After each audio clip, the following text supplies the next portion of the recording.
As we continue to divide polynomials by binomials, I want to introduce a concept that we did back in 5th grade. So I'm going to think of a number, a 2-digit number, let's say 13.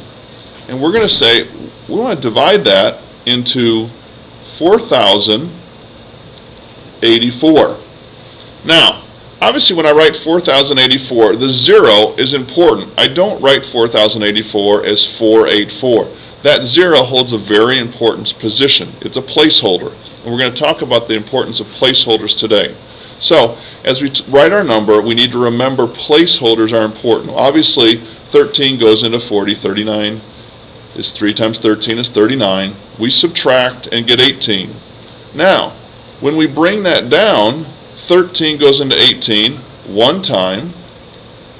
So we multiply, and now we have 54 left. And 13 times 4 is 52. Once again, very simple as we work through this, leaving us a remainder of 2.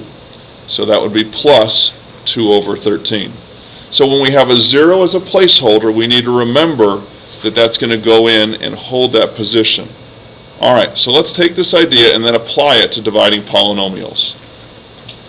When we have a polynomial with a missing term, if you notice here you have a cube, and then a linear, and then a constant. We're missing something. So we're going to write this out as long division.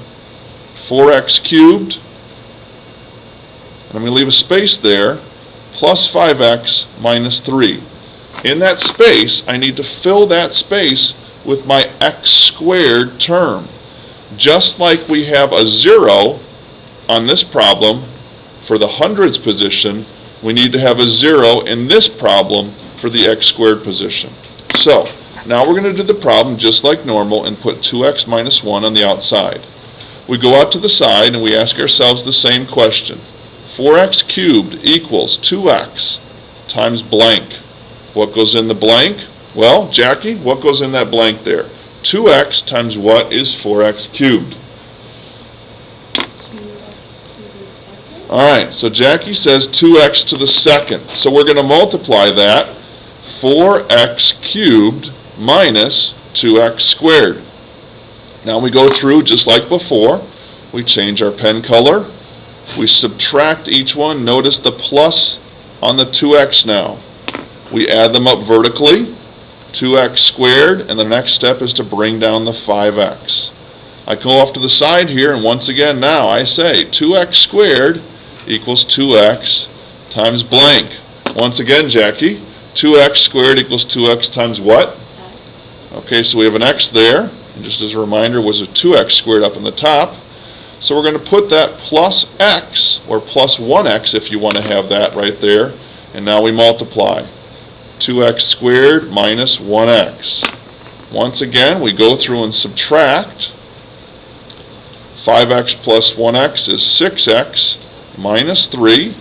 Coming back over to the side, 6x equals 2x times blank. And Jackie, once again, what's our answer now?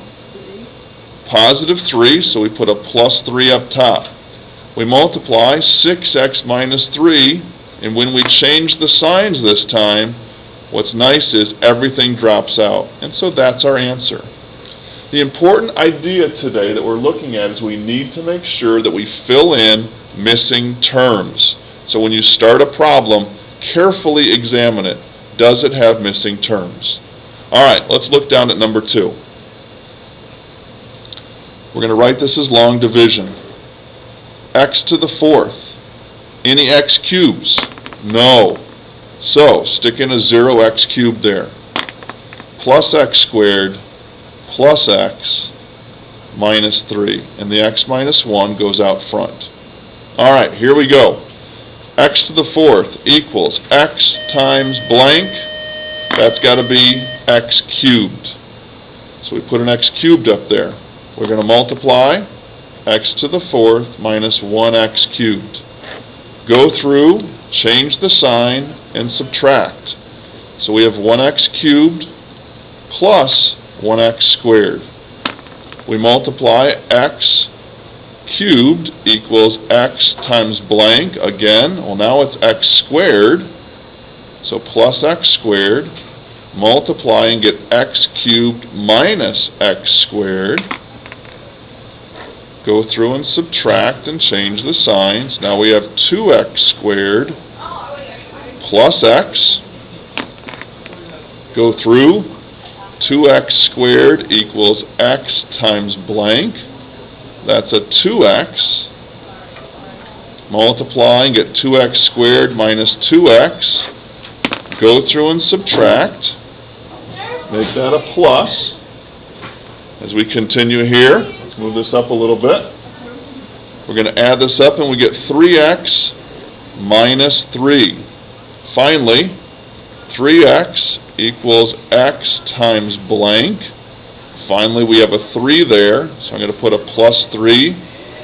3x minus 3. What do you know? The last one is exactly the same. When we go through and change the signs, we get a 0 remainder. So, the important idea is just reviewing long division and moving in and putting in that missing term for whenever we have something in our problem that has a missing term.